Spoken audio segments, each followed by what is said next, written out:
তো হ্যালো বন্ধুরা, কেমন আছো সবাই? আশা করি সবাই ভালো আছো। তো আমি হরিশ বর্মন, তোমরা দেখছো তোমাদের প্রিয় YouTube channel sincere Harish Barman. আজকে আমি তোমাদের বলবো মক টেস্ট নাম্বার ডেভেলপমেন্ট কিভাবে করবে। ঠিক আছে, তোমরা জানো একটা চূড়ান্ত পর্যায়ে এসে গেছে, হাতে শুধুমাত্র 20টা দিন বাকি রয়েছে।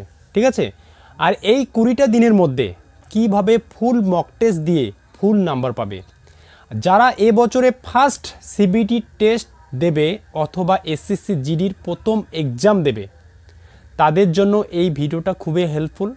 শুধুমাত্র তাদের জন্য না, গত বছরে যারা কিছু নাম্বারের জন্য কাট অফ থেকে বের হয়ে গেছো তাদেরও এটাই সাজেস্ট করব কিভাবে তোমাদের মক টেস্ট নাম্বার গ্রোথ করবে। ঠিক আছে, এবং অনেকেই টেলিগ্রামে এসএমএস করতেছো, বলতেছো দাদা আমার মক টেস্ট নাম্বার কম আসতেছে, কাট অফ কত যাবে। সবার জন্য এটাই ভয় যে কাট অফ ক্লিয়ার করতে পাবে কি না।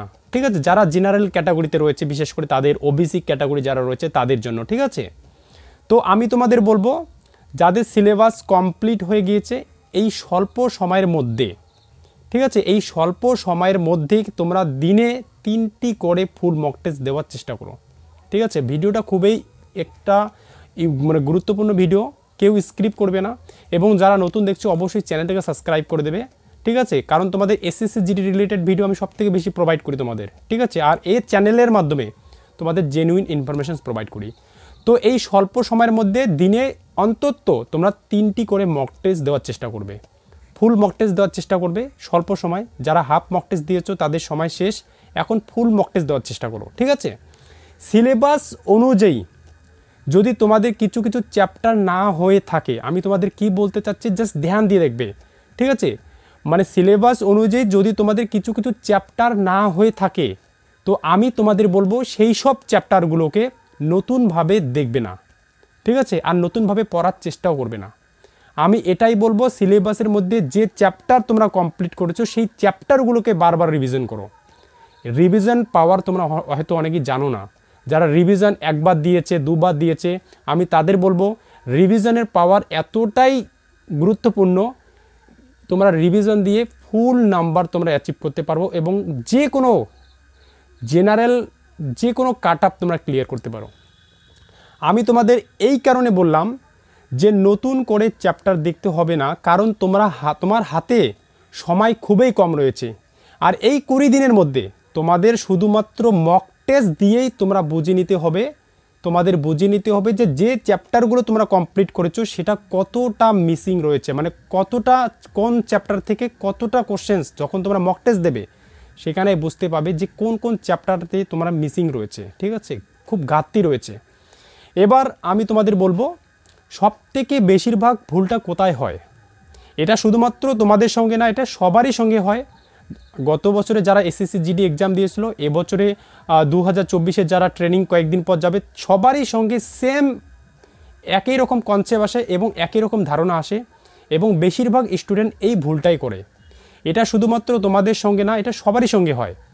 যখন এক্সাম কাছে আসে তখন আমরা সিরিয়াস হয়ে যাই, আমাদের মনে হয় তখন আমাদের মনে এটাই ভাবনা আসে যে সিলেবাস তো অলরেডি আমরা কমপ্লিট করিনি। আর যখনই এক্সাম চলে এসে তখন আমরা সিলেবাসের উপর বিশেষ একটা ধ্যান দিই।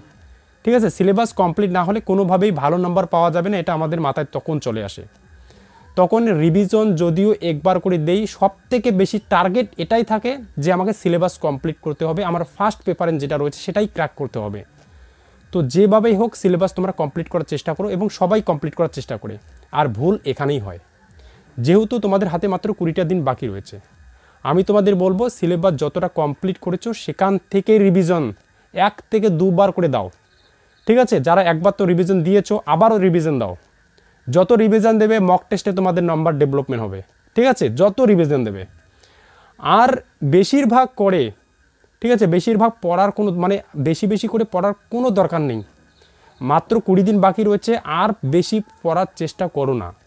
যত পড়বে তত মনে হবে খুবই কম হচ্ছে, বিশেষ করে জিকে জিআই যে রয়েছে যত পড়বে খুবই কম মনে হয়। আর অন্যদিকে বাকি যে পড়াশুনো যত বেশি পড়ার চেষ্টা করবে, রিভিশন বাদ দিয়ে যত বেশি পড়ার চেষ্টা করবে সিলেবাস কমপ্লিট করার আশায়, বাকি পড়াগুলো তোমরা মিসিং হয়ে যাবে, ভুলে যাবে। এবার আমি তোমাদের বলবো যে সমস্ত স্টুডেন্টদের মক টেস্ট দেওয়ার পর 100-র নিচে 100-এর নিচে নাম্বার আসতেছে, অনেকে টেলিগ্রামে বলতেছে দাদা আমার 100-এর নাম্বার মানে 100 নিচে নাম্বার আসতেছে, কীভাবে ডেভেলপমেন্ট করব। তো আমি তাদের একটাই সাজেস্ট করব, নম্বর মানে কম আসার কারণ একটাই, ঠিক আছে, একটা দুটাই রয়েছে। তোমরা সিলেবাস কমপ্লিট করেছো কিন্তু রিভিশন ভালো করে দাওনি একটা কারণ, অথবা সিলেবাস কমপ্লিট করোনি এবং রিভিশনও ভালো মতো করে দাওনি, এটাই দুটোই কারণ, ঠিক আছে। তো যদি তোমাদের 100-র নিচে, ঠিক আছে, 97 অথবা 98 অথবা 102 ম্যাক্সিমাম তোমাদের মক টেস্টে নাম্বার আসে, তাহলে তোমরা কি করবে, ঠিক আছে। অনেকেই প্রশ্ন করেছো, তার জন্য আজকের এই ভিডিওটা।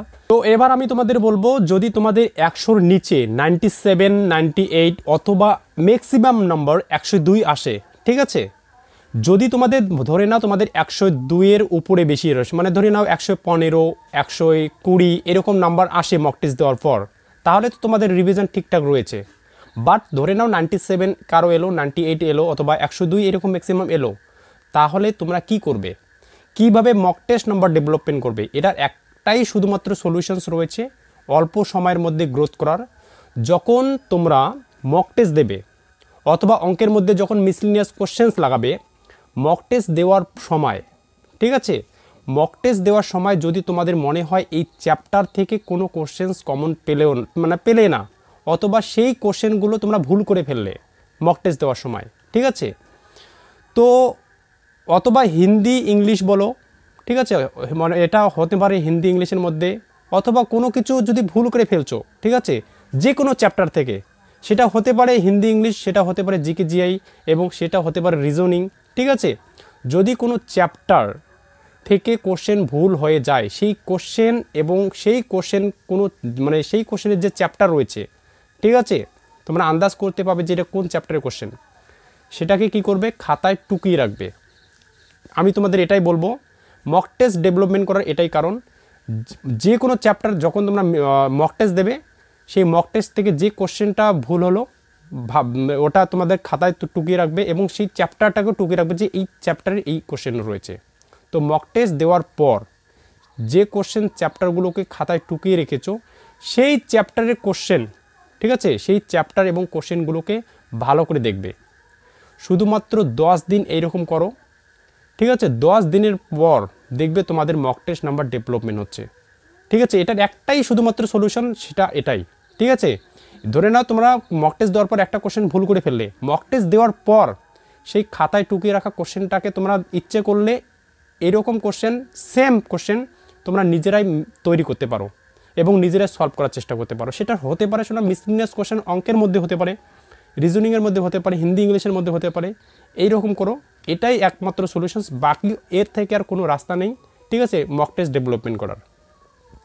এবার আমি তোমাদের বলবো যে প্রতিটি সাবজেক্ট ইকুয়ালি তোমাদের ধ্যান দিতে হবে, ঠিক আছে। এবং যারা কাট আপ নিয়ে কথা বলছো, আমি তোমাদের বলবো গত বছরে যতটা কাট আপ গিয়েছে আমরা দেখেছিলাম, গত বছর কাট আপ কতটা গিয়েছে তার দিকে ধ্যান না দিয়ে ম্যাক্সিমাম নম্বর উপর ধ্যান দাও, ঠিক আছে। কাট আপ থেকে ম্যাক্সিমাম নম্বর উপর ধ্যান দাও। তোমাদের হয়তো আইডিয়া পেয়ে গেছো, যারা এই বছরে যারা তোমাদের এসএসসি জিডির এক্সাম দিতে যাচ্ছ, তোমরা হয়তো প্রিভিয়াস ইয়ার কাট আপ কত আমি ভিডিও তৈরি করে দিয়েছিলাম, তোমরা দেখেছো, ঠিক আছে। তো আমি তোমাদের একটাই সাজেস্ট করব যে কাট আপের উপর ধ্যান না দিয়ে ম্যাক্সিমাম নম্বরের উপর ধ্যান দাও, ঠিক আছে। তো এটা ছিল আজকের এই ভিডিওটা কেমন লাগলো অবশ্যই কমেন্ট করে বলবে, এবং তোমাদের মক টেস্টে কীরকম নাম্বার আসতেছে অবশ্যই কমেন্ট করে বলবে, ঠিক আছে। Thank you.